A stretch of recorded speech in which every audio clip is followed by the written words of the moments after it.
Good morning, good afternoon, and good evening. I know that you're joining from all different parts of the world, so welcome from all the different time zones. I'm Zoe Dean Smith. I have a new title at Vital Voices. I am Vice President of Programs, and I'm very happy to be introducing you to this panel this morning in a big discussion on the coffee industry. We have three great and fascinating speakers with us, and something that we've just learned as we were having a warm-up chat is that two of them are veterinarians as well as being involved in the coffee industry, something that we didn't know before that. We were just wondering about the connection between coffee and animals. I'm really looking forward to our conversation today about sustainability, the role of women or the position of women in the coffee industry, many different aspects of it. I'd love to introduce Eugenia Podesta, who is going to co-host with me. So Gina, would you like to introduce yourself? Sure, thank you, Zoe. It's a pleasure to be here. My name is Eugenia Podesta, or Gina as many know me. And we're just very excited with the team. You know, we've just had such a wonderful privilege of getting to know these powerful, amazing women doing wonderful things in the industry. And through conversations, we're like, well, let's bring them together and just really hear their perspectives and everything that they're doing. So I have the pleasure of introducing, we have Maria Clara Ruiz, founder of Zooming, and Estación Medellín from Colombia, who is with us. She's also a 2019 VB Grow Fellow. So VB Grow is one of our signature programs as well at Vital Voices that supports women-owned businesses. We have Silvana Gonzalez, who's CEO of La Divisa, Colombian specialty coffee. She was a 2019 Fortune mentee as well, which is another amazing program that we do on mentoring with Fortune 500 companies as well. And then we also have Pacita Chit, Juan, founder of EcoStore from the Philippines. Thank you all for being here. Pacita is also a fellow from the Global Ambassadors Program in Dublin from 2018. So we're really excited, and we're going to just jump right into this wonderful conversation. Really want to start out with one question. Tell us, what is it that you do and why is it important? And I'm going to start with Maria Clara. Okay, so right now what I do, well, thank you for the introduction and hi to everyone. I'm very excited to be here, mostly because I don't find in the industry these conversations in a regular basis. And because the coffee industry needs a lot of women that keeps working around this, because it's still a man business in my perspective. So, well, what I do is I have a company that is called Estación Medellín.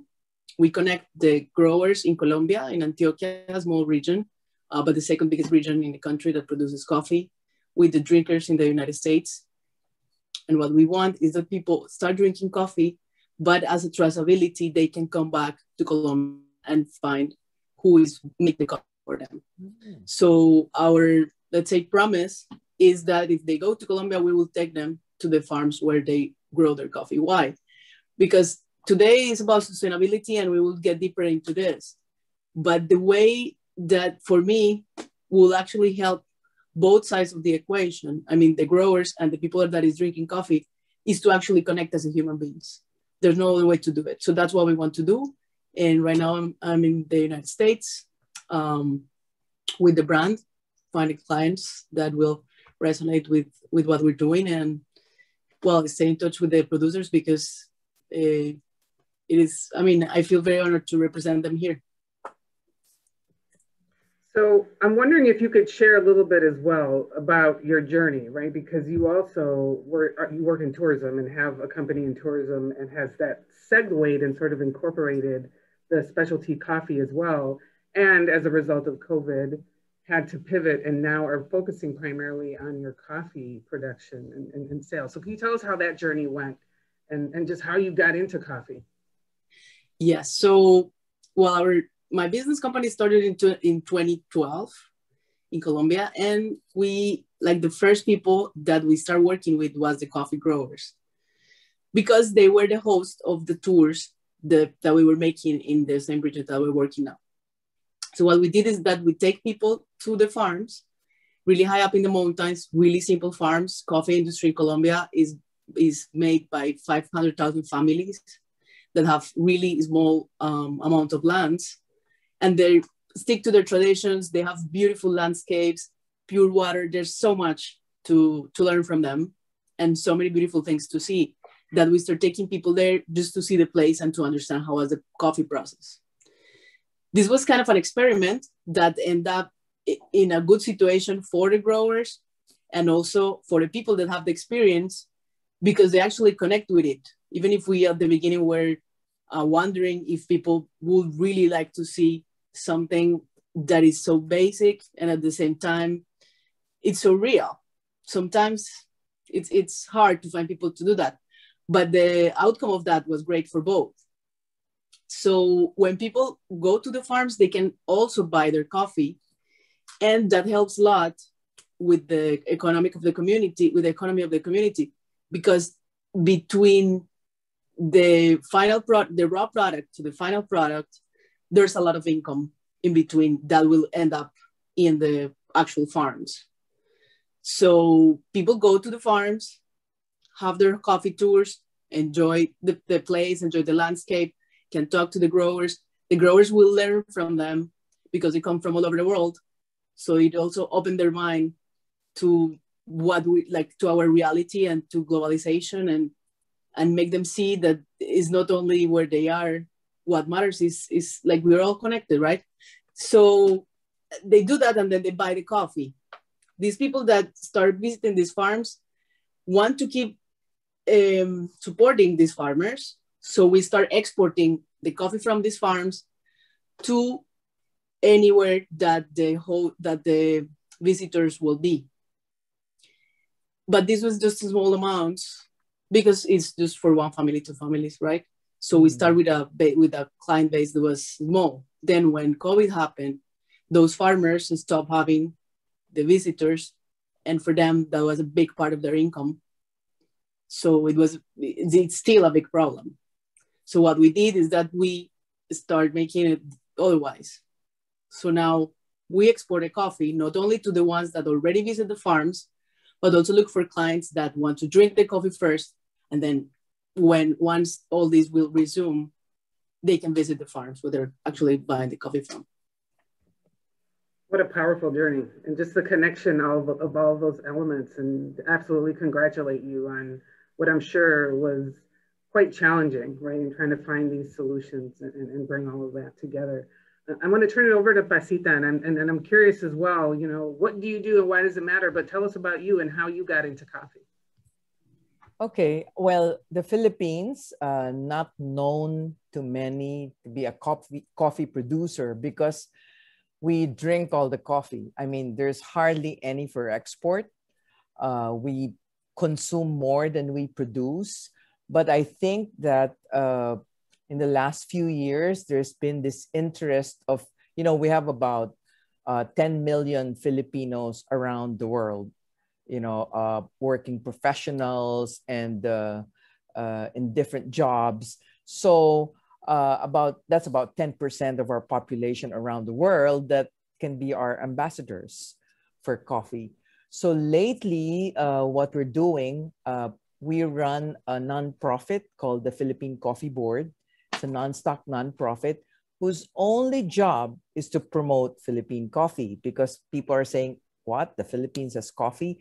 And we're in the same area as Indonesia, Myanmar, Laos, Vietnam. So, you know, we've been a coffee drinking people for 500 years or more.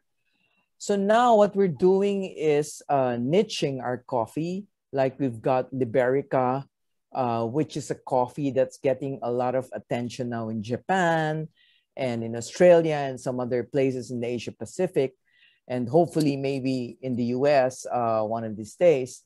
So what I'm doing now, besides running a retail store where I also sell coffee and other natural and organic stuff, what we're doing now is we're working with government to look for small roasters in different parts of the world. So we've done Australia, Sweden, Switzerland, and Los Angeles, where there's small roasters who take interest in roasting some of the coffee and serving it primarily to Filipinos who live there because they're familiar with the taste, and then asking their, let's say in LA, their American friends to taste it, and then they raise funds like to give back to our farmers in the Philippines. So I'm sort of like the one threading that up through the Philippine Coffee Board. And then in 2012, I got in touch with the ladies from the International Women's Coffee Alliance, which has taken us to Colombia and has taken us to Guatemala and Mexico. And so the ladies who I met in another convention or conference asked us to form a chapter of the International Women's Coffee Alliance in the Philippines. And since then, we've opened up chapters in Indonesia, in Myanmar, Vietnam. And so we get together with other Southeast Asian women coffee producers, roasters, cafe owners. So that's what we're doing, among other things. That's amazing. That's Thank amazing. you. So it's not only when we talk about the product, but it's really like an ecosystem that you're building to really bring about not only awareness, but improve the quality, but as well as what we consider to be the sustainability, right, moving forward. So I wonder, Silvana, tell us about your journey and tell us about as well, because I know you mentioned a little bit about entering into the US market and your plans around that. So just, how did you get into coffee? Okay, hello to everyone. I'm very happy to be here. I am Silvana Gonzalez. I am CEO of Café La Divisa. We are Colombia's first sustainable specialty coffee company dedicated to generate economic independence in women around high quality coffees. So I am a horse veterinarian and I got robbed. And I was so scared of my present and like frustrated with my past and worried for my future because I made a decision of my career based on love. And I didn't knew the huge importance of money impact in women's life to be truly independent. So failure was what brought me to coffee. It was that. And this was the biggest hidden blessing of my life. In that moment, my father was really struggling with his coffee farm and I decided to help him. I didn't know anything about coffee in that moment. And then I understood that my family situation was the same situation to like 550, 100,000 families in my country. We were all selling coffee at a price that didn't even cover the production costs. So this was like my biggest like propulsor to learn about specialty coffee and sustainable models. And that was like how La Divisa started. And what we do is to generate economic, academic, and emotional opportunities to women and their families around coffee. So we have local, national, and international presence. Today, we run Colombia's first 100% operated by women specialty coffee factory, which we opened during the pandemic. And what we do is assure 33% profit to growers, to roasters and sellers, with the highest quality in service, prices to our beloved customers. That's what we do, that's why it matters, and that's what I love.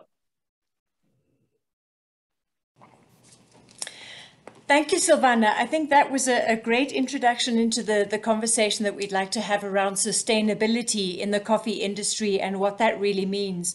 And so building on from that, a couple of things. One is, can you talk about sustainability in terms of fair trade and what that connection is. And then also the impact on the community and on the country, on the environment. Perhaps you could start with the 33 by 3. Give us a little bit more detail about that. Okay, I love the 33 by 3 because like when you start understanding everything, you need to organize your ideas.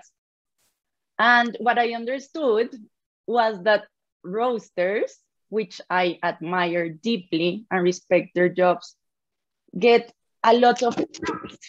And I'm sorry, this fell down. Get a lot of profit and the distributors, but not the growers, right?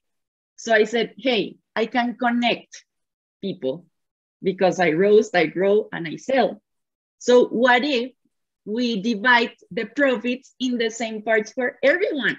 If we all win, like success will come. That's how it works for me. So I divided and it was 33.33333. So it's 33 times 3 model, which I did.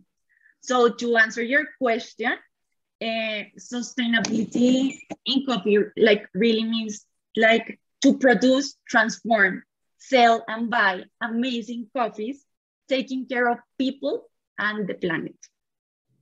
Talking more about fair trade, like fair trade was like it's like an initiative that planted the seed of conscious trade, protecting growers.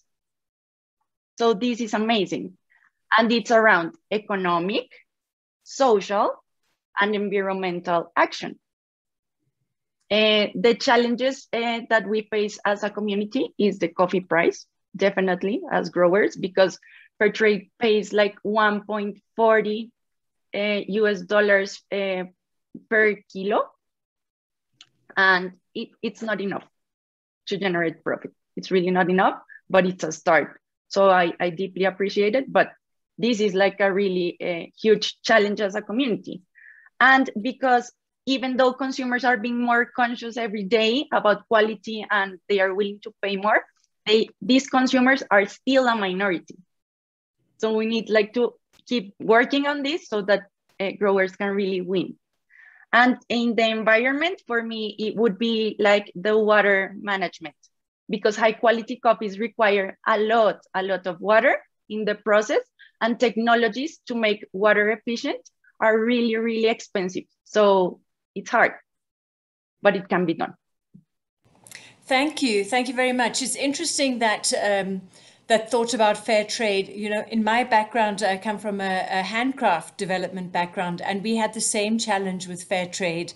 So interesting to know that it's the same in the coffee industry. Pacita, I want to go over to you in terms of the whole idea of fair trade and sustainability, because you're reaching across many communities and many countries.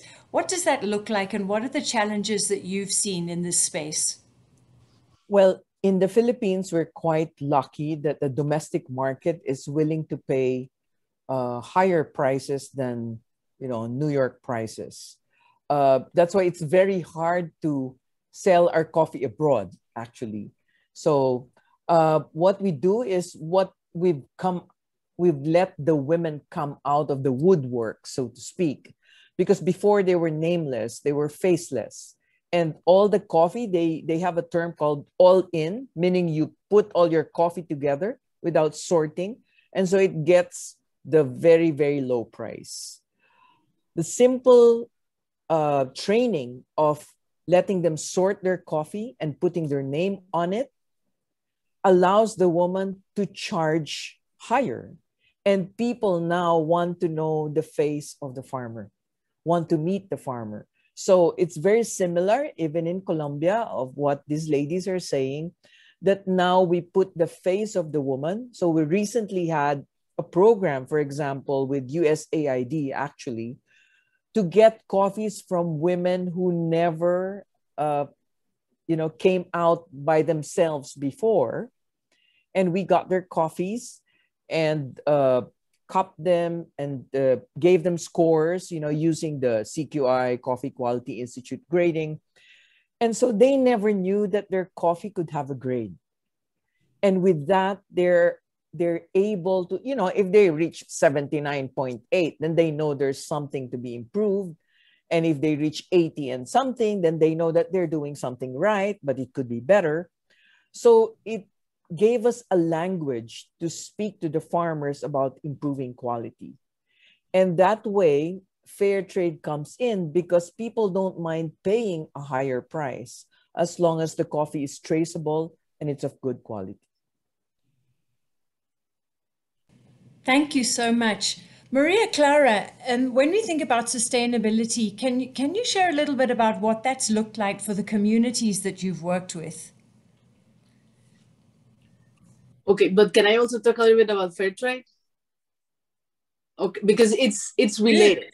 So fair trade is a certification. I saw that someone was asking if fair trade is actually fair. Fair is a big word. The same thing as sustainability. So it is not, I mean, what is fair and what is sustainability to start with? What I think is that if the growers are not well rewarded in terms of money, they will not do good. They will not be able to have the money to achieve an education, to open their minds on how things can work differently, or to be able to even be empowered on who they are.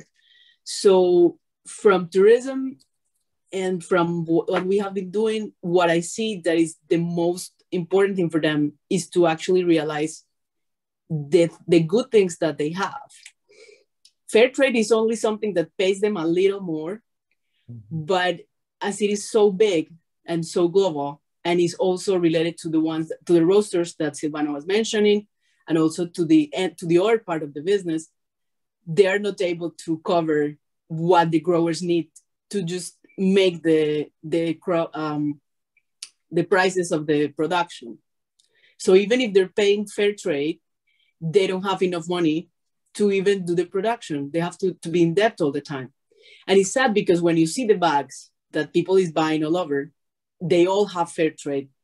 And actually all the Colombian coffee that is sold through the Federation have fair trade.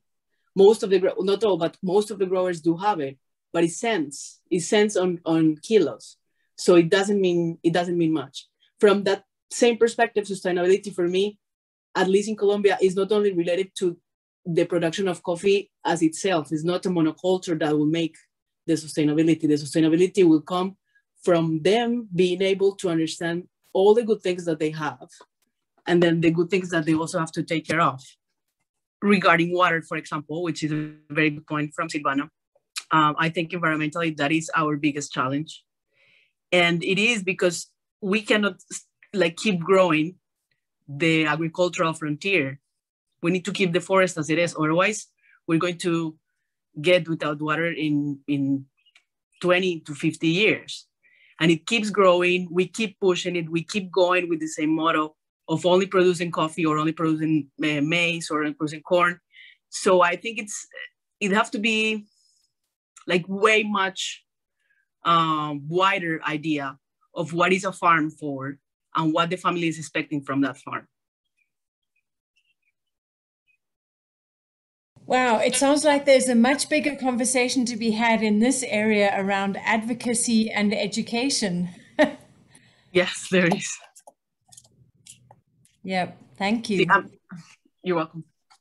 So I think that's a perfect segue. So expanding on some of this topic, all three of you are working very entrenched in your communities, right? In local communities, however you'd like to define that. And part of this conversation, and as you've all continued to share some of your challenges and everything that you've done, gets me to also wonder from your perspective, how do you balance all these competing interests, right? Because you are working with a product that's highly competitive, global market, at the same time trying to preserve the interests and the needs of the farmers, understanding this whole concept of traceability as well, to be able to understand what that looks like. So how does that work for you when you're making decisions on the business? How do you take into account all of these almost competing factors to get to a point where you feel comfortable with what you're doing and the business that you're growing and in your leadership? I know it's a very charged question, so you can take whichever angle you want to answer on that. But so Pacita, what does your involvement in community look like? What are those opportunities and how do you balance those decisions and competing priorities? The challenge, of course, in small communities is that they want the money right away. I mean, it's not like they can give you, 60, 90 days to, get paid for the coffee. They want it fast. And this is the reason why sometimes they don't sort anymore. They just sell it off because they need the cash. So what we do is we tell them to sort and we will pay in cash anyway. But to make us have better quality coffee to sell. Because whereas you've answered the cash portion of their need, the need to improve becomes, like you said, the challenge. Or sometimes I tell them, do you want the people here in the city to earn the money? Or do you want to earn the money there? If you sort it, we'll get paid higher. And then they start to think. But before, they never had options. They just some don't even know the real price of coffee in the stock market or in the commodity trade. They don't know anything about that. So now there's more transparency. We are able to get coffee out into the cities, and the people in the city are now more appreciative of the fact that this extra price they're paying, which, as Silvana said, it's not even enough. I'm so shocked with the price you're saying about $1.40 per kilo, because here I'm even embarrassed to say that we're buying at $6, $7, $8, from the farm level. So does that mean it's like 90 plus coffee? Not really, but it's to encourage the people to keep on planting as we improve the quality. So that's the challenge, Eugenia. It's not like you're going to get results overnight. So the subsidy is sometimes in your patience. It's not just about money, but being patient and just telling these people to just keep on planting, keep on farming. We're going to get that price, at some point in time. But you just hang on and lead them to better quality, better processes. And now it's because of webinars, we don't have to go to the mountain. The people in the local governments gather them and we can reach them virtually. So that's a silver lining of the pandemic, that now they can listen to us. They don't have to run somewhere, take a 3-hour bus trip, but now they can watch from the comfort of their village internet facility.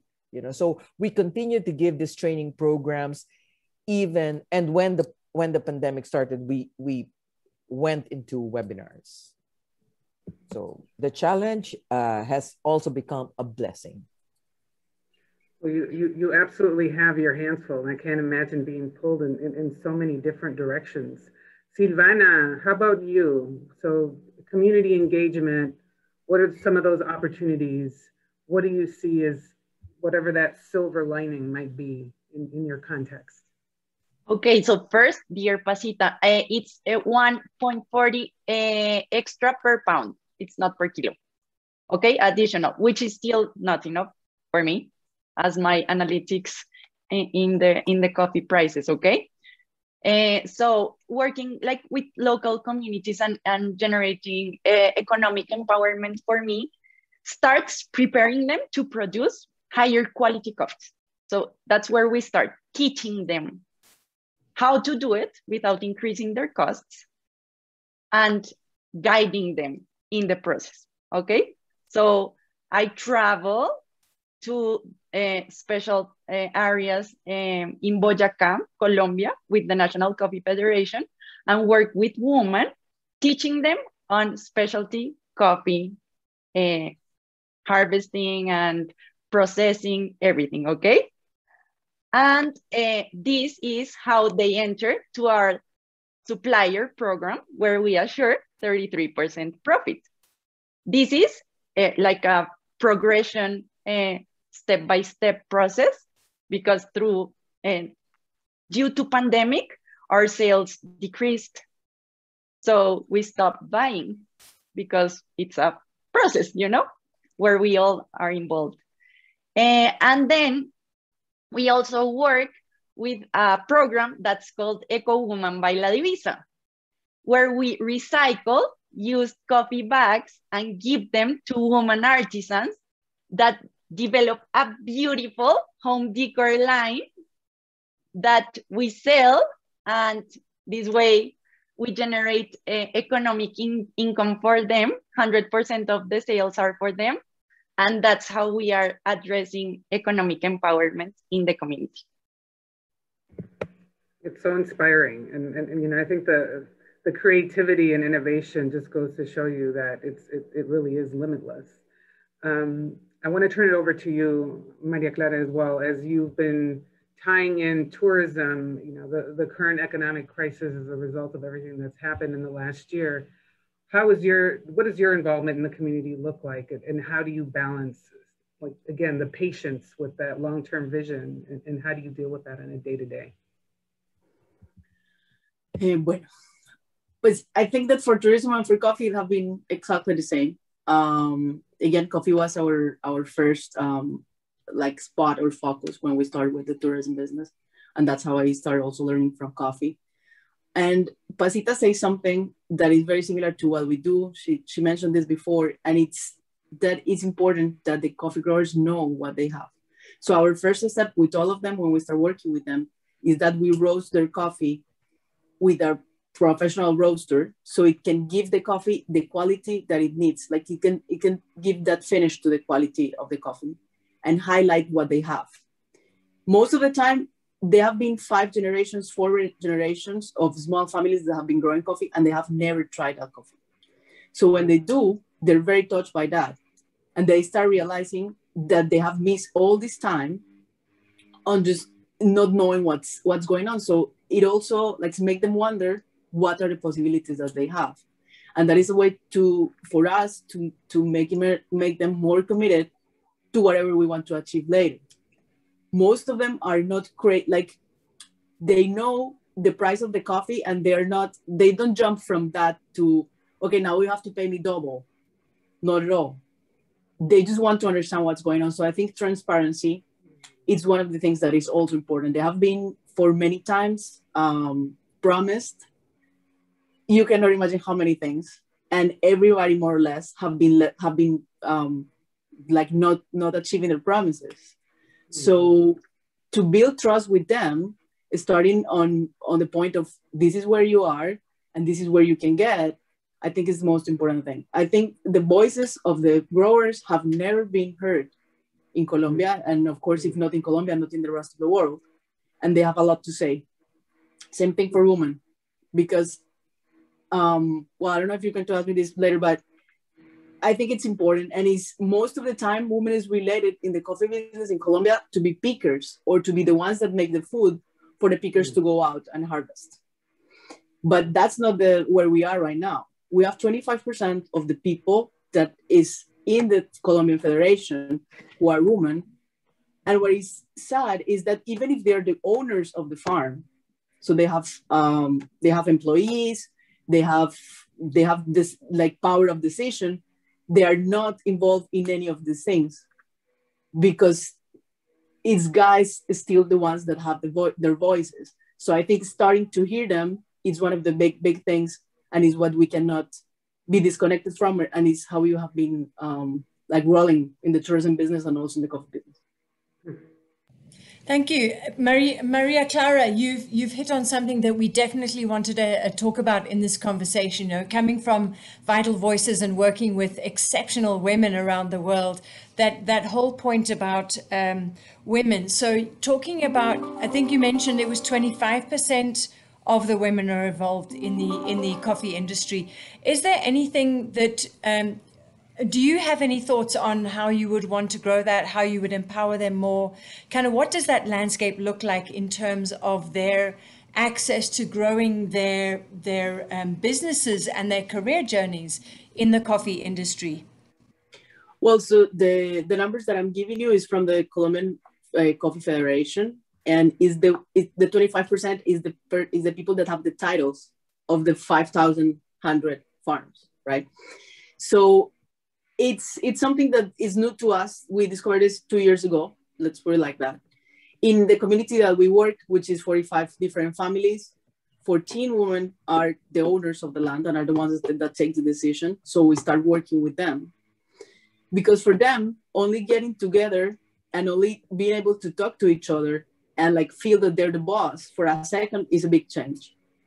Now, to take all this 25% of the women, it's a big challenge because growers are all over the country. So they're very far, not only far from main cities, but far from each other. But I think that starting with a small community, it's how everything starts. It's the only way, probably. Thank you. Silvana, you talked a little bit earlier about having, I think you said it was the first ever women-run coffee business. Can you talk about that? How did that come about? No, it's the first 100% operated by women coffee factory. And I say it very proud because when I was designing the factory, I was only thinking, how the hell am I going to get the green coffee up in the roaster? Because it's really heavy. And then I started designing and thinking that it's very sad that we as women be limited by our strength or by the income to buy the machines that can help you to mitigate that issue. And I did, I made it. At first we were carrying like 10 times a little bucket on top of our heads to make it work. And then I applied to the Facebook Grant Support Program grant, and we won it. And they gave us 80% of the elevator machine. So it's a reality, and this makes me very, very proud. And this has to do a lot with the landscape of women in coffee industry, not only as growers, but as roasters and getting to the final consumer. Because yes, we are a minority, but we are a strong, fearless, and supportive minority. So we are dedicated. We put love in everything we do. And this is transferred to the final product. Is the flavor that is different from other coffees. And what is amazing is that we are women working together to produce, roast, sell, and buy these coffees, supporting each other. So it's a bright landscape for me. Congratulations. It makes me think of the people who talk to their plants and they grow so much better. Just feeling that love coming out of the coffee that you're talking about. Pacita, I think for you it's probably a more interesting situation in terms of, not more interesting, but an interesting situation in terms of working with women from different countries as well. Can you talk a little bit about the landscape of women in the coffee industry and perhaps some of the challenges and successes that you've seen? Well, in the Philippines and in Indonesia, Myanmar, and Vietnam, you will be surprised. There are these women who are very strong farm operators. And so we gathered them. And before COVID, we would meet up in Singapore and Thailand every year. And we had a stand that says International Women's Coffee Alliance. And of course, everybody would say, so what's that all about? And you see this Indonesian, the Burmese, Filipino, we're all there and we're talking to them like, what's with you ladies? And I said, don't you know that the coffee you're drinking is good because some woman spent time sorting the beans? Oh, is that so? Try letting a man do that and he'll get bored. So what we're doing, and across the ASEAN, we call it ASEAN, the Southeast Asian nations, where the coffee grows in ASEAN, the women play a big part in farming, play a big part in the processing, and then jump to roasting and cafe operations. So with that network in the Southeast Asian countries, we're able to help each other by showcasing in, you know, the men in the ASEAN Coffee Federation, they love it. Okay, let's get those ladies again, because they realize that we had something in common, even with Thailand and Malaysia, that the women are out there sorting the coffee. The women are out there making both ends meet, putting food on the table, etc. And so we say, well, the men can always like help plant, you know, but it's really the women that is a big force in making sure that the coffee is of high quality and it gets to specialty markets and it engages more women to even get involved in the industry. So like I said, across countries, because we take care of the farming communities in those 4 countries and 5 countries.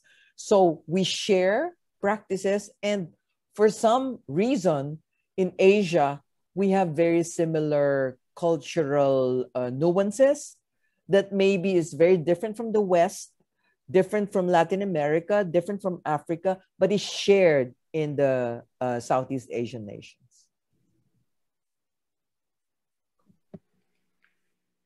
So what does the future of coffee look like from your perspectives, right? I mean, I think we've gotten to a point where we see coffee shops all over the place. The dependence has absolutely increased. People, you talk about all the time, I need my coffee. I can't live without my coffee. At the same time, you know, I see there's a note in the chat, you know, talking about coffee production does not occur in a vacuum, but is connected to social, political, economic, and environmental factors, especially of local communities. And we look at climate change and supply chain issues. So do we think that we're actually going to get to a point where coffee becomes a product only for the elite? What is the vision? How do we see the future unrolling, you know, evolving through this? Maria Clara, I'll start with you. Okay. Well, I actually think that coffee have been a product of the elite forever. So it's actually the other way around that we need to address the problem from, because it started like that when the coffee arrived to Europe. Only the elite can take it, only the nobles can take it. Then it was the same when it came to America and to Africa. Only the church have it. And even now, in my country, being the second biggest producer of coffee in the world, 90% of Colombians drink instant coffee, which is not even coffee. So it's still, it is a product for the elite. Now, with the challenges that we have related to the environment and the prices and the higher demand that have for a long time been higher than the production, it will become even more like that, yes. But at the same time, and this happens also with other agricultural products, is the consumers at the end, and of course, in the middle, it's the politics which will make everything easier. But as we are not there yet, is the consumers at the end that making good relationships with the growers will assure to have the coffee that they want. So, yeah. Thank you so much. Pacita, See, your thoughts? okay. Are we talking about water problems? Of course, we're going to have water problems. Vietnam, we're worried is going to have a problem because they have really produced a lot and probably the soil has to regenerate. So in ASEAN, I say ASEAN again for Southeast Asian nations, we are looking at the producers that have never been out there before, like Myanmar, Laos, Thailand. They share borders, so people never know where this coffee comes from. You could call it Thai coffee one day, you can call it Vietnamese the next day, you can call it Laotian coffee on the third day. But now we are putting borders so that the farmers will have more pride in the coffee that they grow. So if it's Thai coffee, call it Thai coffee. And that is part of our sustainability solution, because if the farmer doesn't see any connection to the product getting to market, then he can just go to another crop.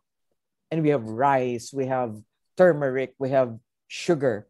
So what we're doing is making each country proud of their own coffee so that farmers will continue to do that. Because before, when borders were blurred, they didn't care. Because like our ladies here are saying, the farmer never even tasted their coffee. Now we're taking the coffee cupping to the farms. So now they have more pride. Also, this is what it tastes like. Also, this is what my coffee smells like after roasting. And the same formula that these ladies are doing, we're doing that to make sure that the farmer is engaged and committed for the long haul. That's our sustainability solution. Thank you so much, Pacita. And Silvana, I'm seeing some activity in the chat as well. And then obviously the role of large corporations in this industry is quite strong. So I'm wondering if you could talk about your perspective on the future of coffee and the role of large corporations as well in this potential, sustainability sort of scope.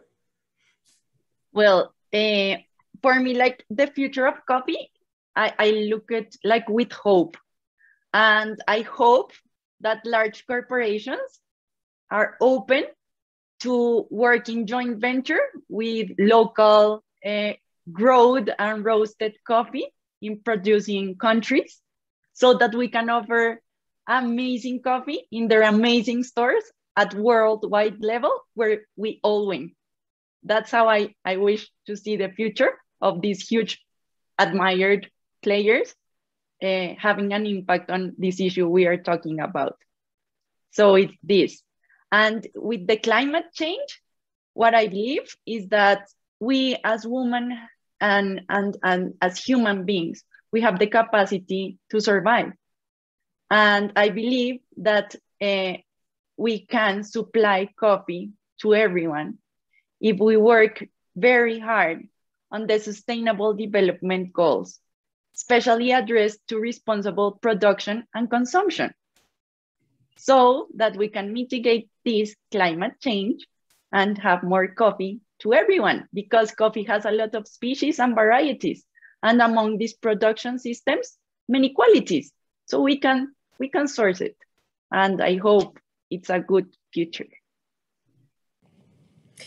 I see that we only have about 2 minutes left of this fascinating panel, and I kind of feel like we could go on for hours on the conversations, particularly also looking at the comments that are being shared and the questions about the big difference between the actual coffee producers and the Goliath coffee industry.